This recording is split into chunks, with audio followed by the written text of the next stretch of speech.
Bienvenue dans un voyage à travers certains des sites archéologiques les plus fascinants du monde.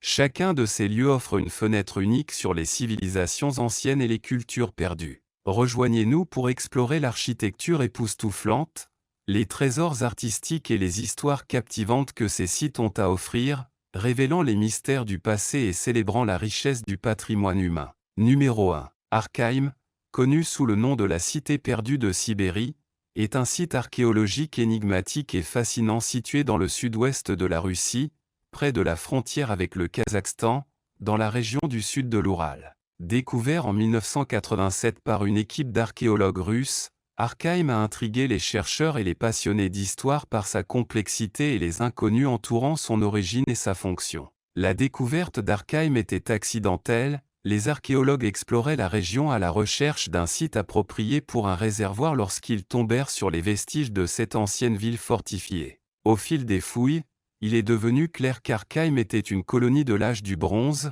environ 1er siècle avant J.C., appartenant à la culture Saint-Achta Petrovka, l'une des premières cultures indo-européennes. Arkheim se distingue par son design urbain avancé. La ville a une structure circulaire avec 2 murs concentriques qui protégeaient le village. Les murs, construits en terre et en bois, ont été conçus pour résister aux attaques et assurer la sécurité des habitants. À l'intérieur des murs, la ville était organisée en secteurs radiaux abritant des habitations, des ateliers et des espaces communs. Cette conception radiale suggère une planification méticuleuse et des connaissances avancées en ingénierie et en architecture. L'un des aspects les plus fascinants d'Arkheim est son alignement astronomique. Des études ont montré que la ville était orientée par rapport aux événements célestes, suggérant que ses bâtisseurs avaient une connaissance approfondie de l'astronomie. Certains chercheurs comparent Arkheim à Stonehenge en raison de son utilisation possible comme observatoire astronomique. La disposition des structures permet d'observer des phénomènes astronomiques tels que les solstices et les équinoxes, qui aurait pu avoir une signification rituelle ou calendaire pour ses habitants. Malgré de nombreuses fouilles et études, Arkheim reste entouré de mystères. On ne sait pas avec certitude pourquoi la ville a été abandonnée ni quel était son objectif principal. Certaines théories suggèrent qu'il pourrait s'agir d'un centre religieux, d'un observatoire astronomique ou d'une forteresse militaire. L'absence de cimetières et de restes humains pose également des questions sur la vie quotidienne et les coutumes funéraires de ses habitants. Aujourd'hui, Arkheim est un site d'un grand intérêt tant pour les archéologues que pour les touristes. Il est devenu un symbole de l'histoire russe ancienne et une fenêtre sur le passé indo-européen. Le site attire chaque année des milliers de visiteurs, venus admirer les ruines et réfléchir aux énigmes de cette cité antique. Arkheim a également inspiré une renaissance culturelle et spirituelle dans la région, de nombreuses personnes y voyant un lieu sacré de pouvoir. Arkheim, la cité perdue de Sibérie, reste une énigme qui remet en question notre compréhension de l'histoire ancienne.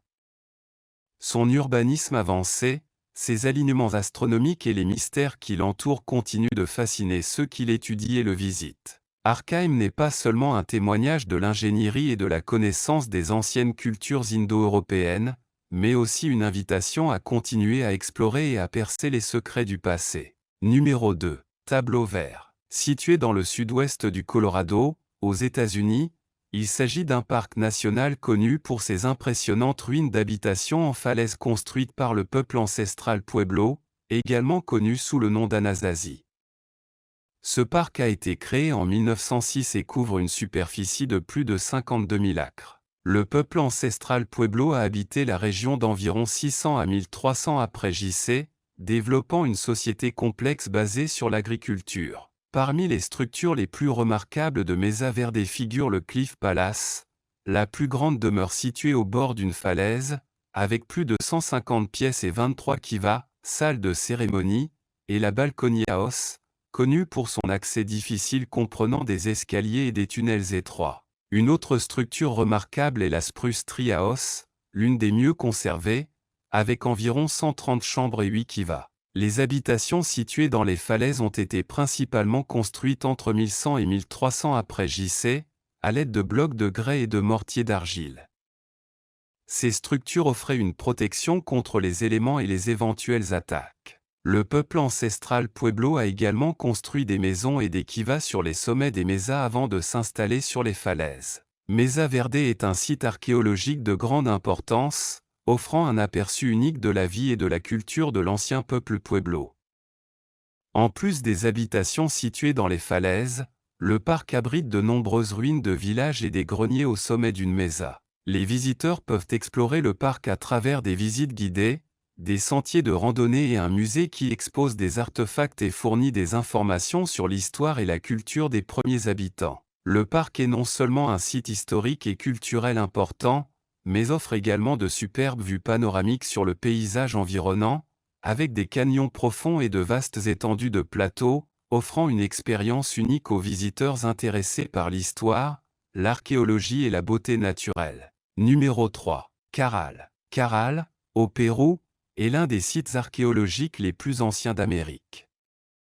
Il est situé dans la vallée de Sup, à environ 200 km au nord de Lima. Ce complexe archéologique, découvert en 1948, est connu pour son antiquité, remontant à environ 2600 avant J.C., ce qui en fait l'une des plus anciennes civilisations des Amériques et du monde. Caral était la capitale de la civilisation Caral-Sup, une culture pré-céramique qui a précédé les civilisations les plus connues de Mésoamérique et d'Amérique du Sud. Le site de Caral comprend une série de pyramides à degrés, de places circulaires, d'amphithéâtres et d'habitations qui témoignent d'une planification urbaine avancée et d'une organisation sociale complexe. Parmi ces caractéristiques les plus remarquables figure la Grande Pyramide, qui est la structure la plus imposante du site, ainsi que son système complexe de places et d'espaces cérémoniels. Les découvertes de Caral ont révélé une société sophistiquée avec une économie basée sur l'agriculture irriguée,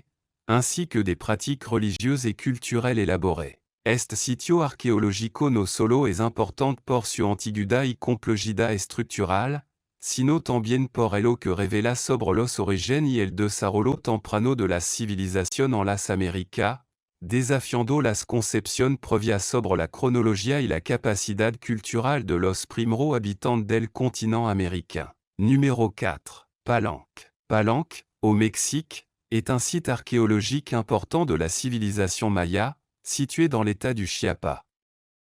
Elle est célèbre pour ses structures impressionnantes et son importance historique et culturelle. Fondée vers le IIIe siècle après J.C., Palenque a atteint son apogée entre le 7e et le 9e siècle après J.C., étant l'un des centres urbains les plus importants de la région maya. Le site de Palenque se caractérise par ses magnifiques temples, palais et pyramides construits avec une architecture distinctive combinant des reliefs élaborés, des colonnes sculptées et des systèmes de drainage avancés. Parmi ces structures les plus emblématiques se trouve le Temple des Inscriptions, qui abrite le tombeau du roi Pacal, l'un des tombeaux royaux les plus riches découverts en Mésoamérique. En plus de son architecture monumentale, Palenque est connu pour ses inscriptions hiéroglyphiques qui fournissent des informations précieuses sur l'histoire, la politique et les croyances religieuses des anciens Mayas. Ces inscriptions ont permis aux archéologues et aux épigraphes de dévoiler des détails sur les souverains, leurs conquêtes et leurs cérémonies rituelles.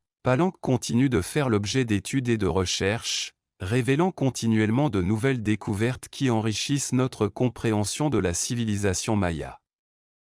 Sa beauté architecturale et son héritage culturel en font l'une des destinations archéologiques les plus fascinantes du Mexique et du monde. Numéro 5. Hattusa en turc. Hattusa, en Turquie, est le site archéologique de l'ancienne capitale de l'Empire hittite, situé dans la région centrale de l'Anatolie. Fondée vers le XVIIe siècle avant J.C., Hattusa était le centre politique et culturel des Hittites à leur apogée entre le XIVe et le XIIIe siècle avant J.C. Le site d'Hattusa comprend une vaste zone fortifiée avec des structures cérémonielles, résidentielles et administratives. Parmi ces monuments les plus remarquables figurent les temples, les palais et les portes monumentales ornées de reliefs et de sculptures. La porte des lions se démarque, une entrée majestueuse flanquée de sculptures de lions qui symbolisent la force et la puissance de l'Empire. Hattusa est célèbre pour son système d'écriture cunéiforme complexe, utilisé pour enregistrer des textes administratifs, diplomatiques et religieux. Les découvertes de tablettes cunéiformes ont fourni des informations précieuses sur l'histoire politique, les pratiques religieuses et les relations internationales des Hittites, ainsi que des détails sur la vie quotidienne dans la capitale. La découverte d'Hattusa au XIXe siècle a révolutionné notre compréhension de l'Anatolie antique et de la civilisation hittite.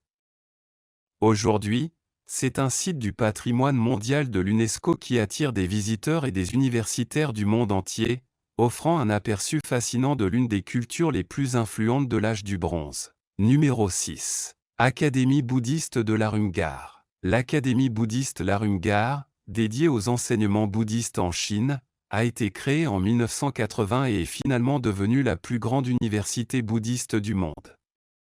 Il abrite environ 40 000 moines et nonnes qui étudient les enseignements bouddhistes et accomplissent divers services communautaires. Malgré sa taille, l'Académie attire de nombreux étudiants de toute la Chine et du monde.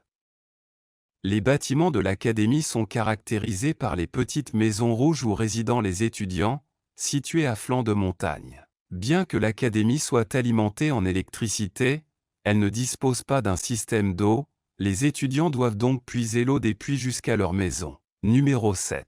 Port-Royal. En 1655, les Anglais conquièrent la Jamaïque, dominée par les Espagnols. Ils établirent la capitale officieuse de Port-Royal sur la côte sud-est, à l'embouchure du port de Kingston, pour assurer sa défense. En 1657, le gouverneur Édouard D autorise un groupe de corsaires à s'installer à Port-Royal. Il devint bientôt habituel pour le gouvernement de Port-Royal de protéger les pirates en échange d'une protection contre les Espagnols, et près de la moitié de ses habitants étaient impliqués dans le corso. Naturellement, Port-Royal était un refuge pour le vice. Environ un quart de ces bâtiments étaient des bars ou des maisons closes. Un tremblement de terre de magnitude 7,5 frappa Port-Royal le 7 juin 1692, suivi d'un tsunami. Le sable sur lequel la ville était construite s'est liquéfié, les bâtiments, les routes et les gens ont été absorbés par le sable. Au total, 33 acres de la ville ont été submergés sous 12 mètres d'eau et 2000 personnes sont mortes. Certains considéraient l'événement comme une punition dans la ville la plus perverse et la plus pécheresse du monde. Une grande partie de la ville engloutie reste étrangement intacte, ce qui lui vaut la réputation de Pompéi sous-marine. De nombreux objets ont été récupérés, notamment des bouteilles d'alcool, des pipes, des ustensiles de cuisine et une montre de poche datant de 1686. En 1999, Port-Royal est devenu un site du patrimoine national. Numéro 8. Château du lac de Vannes. En 2016, une équipe de plongeurs dirigée par le photographe sous-marin Tazan Séan a découvert une forteresse au fond du lac de Vannes, près du port d'une ville vieille de plusieurs siècles appelée Adilsevaz. Les archéologues connaissant bien la région avaient prévenu l'équipe qu'il y avait peu de choses à trouver dans le lac. Cependant, les plongeurs n'ont pas abandonné et ont poursuivi leurs recherches, inspirés par des rumeurs locales selon lesquelles sous la surface du lac se trouverait une réserve de ruines antiques. Suite à la découverte de la forteresse, Ceylan a déclaré à la presse locale que ses murs variaient entre 3 et 4 mètres de hauteur et que le site s'étendait sur environ 1 kilomètre. Les images vidéo des vestiges montrent tout, des tas de pierres détachées aux murs carrés et lisses. Numéro 9. Yonaguni. Le mystérieux monument sous-marin découvert en 1987 près des îles Ryukyu au Japon, le site sous-marin de Yonaguni, a intrigué les plongeurs et les scientifiques. Long de plus de 46 mètres, il présente des structures rocheuses de différentes formes, telles que des marches et des blocs. Bien que certains géologues les considèrent comme des formations naturelles créées par l'activité sismique, certains pensent qu'il pourrait s'agir d'un établissement néolithique submergé par l'élévation du niveau de la mer après la période glaciaire. L'incertitude quant à son origine, ainsi que des caractéristiques intrigantes telles que des surfaces suggérant d'éventuelles marques humaines ou des symboles anciens, ont fait de Yonaguni une énigme comparable à la mythique Atlantide. Numéro 10. Pavlopétrie. Au fond de la mer Méditerranée, au sud de la Grèce moderne, se trouve la ville engloutie de Pavlopétrie.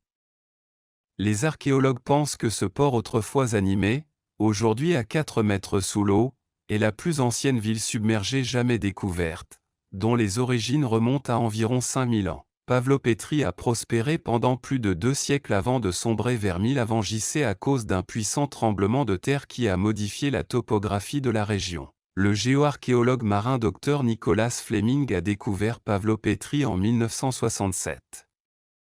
En 1968, une équipe d'archéologues de l'université de Cambridge a cartographié les restes et les a datés de 2800 avant JC après une sorte de confusion. Pavlopétrie était en avance sur son temps, comme en témoignent ses routes, ses systèmes de gestion de l'eau et ses bâtiments bien conçus. Bien que l'érosion ait affecté les ruines, les structures de Pavlopétrie, notamment les fondations en pierre, les vestiges de temples, les places, les tombeaux et autres bâtiments, sont remarquablement bien conservés.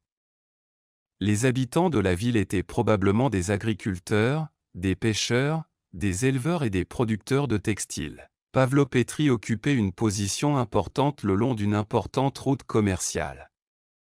En 2009, des chercheurs ont créé une représentation numérique 3D de la ville, offrant une vision réaliste de ce à quoi Pavlopétrie aurait pu ressembler à son apogée. Numéro 11. Toni. Ancienne ville portuaire située sur la côte égyptienne, près de l'embouchure du Nil, cette ville s'est imposée comme un centre économique et commercial important dans l'Égypte ancienne, servant de point d'entrée crucial sur le Nil pour les marchandises se dirigeant vers l'intérieur du pays. Le pays et vice-versa. Au fil des siècles, la ville a été confrontée à diverses catastrophes naturelles telles que des tremblements de terre et des glissements de terrain, qui ont finalement contribué à son enfoncement dans la mer. Pendant des siècles, Toni est restée oubliée sous les eaux jusqu'à ce qu'en 2000, une équipe d'archéologues dirigée par Franck Gaudio réussisse à redécouvrir la cité perdue. Les fouilles archéologiques ont révélé une richesse d'objets, de statues, de temples, d'inscriptions et d'autres vestiges qui offrent un aperçu fascinant de la vie dans l'ancienne ville portuaire et de son rôle dans le commerce maritime dans l'ancienne Méditerranée. Cette découverte a permis aux chercheurs d'en apprendre davantage sur l'interaction entre l'Égypte et d'autres civilisations du monde antique comme la Grèce et Rome. Numéro 12. Le palais sous-marin de Cléopâtre. Le mystérieux royaume de Cléopâtre est situé dans la baie d'Abukir, près de l'Égypte. Au cours de plusieurs plongées, les scientifiques ont découvert des vestiges de l'époque des pharaons, comme les fondations d'un palais et des statues de sphinx. Numéro 13. Ville sous-marine de Léon. La ville de Léon remonte à la dynastie Ini, elle a été absorbée par les eaux en 1959. Pendant des années, elle est restée un lieu mystérieux et a attiré des milliers de plongeurs souhaitant explorer ses ruines sous-marines. Numéro 14. Baille. C'est une ancienne ville côtière située dans la région de Campanie, au sud de l'Italie, près de la ville de Naples.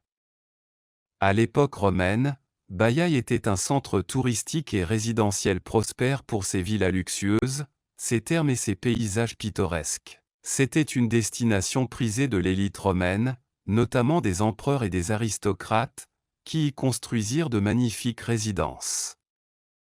Cependant, au fil des siècles, Baiae a subi une série de catastrophes naturelles, notamment des tremblements de terre et des éruptions volcaniques provenant du mont Vésuve voisin. Mais ce qui a réellement conduit au naufrage de la ville, c'est l'activité sismique et l'affaissement du sol, qui ont progressivement fait sombrer une grande partie de Baiae sous la mer. Aujourd'hui, une grande partie de l'ancienne ville de Baiae est déjà submergée sous les eaux du golfe de Naples.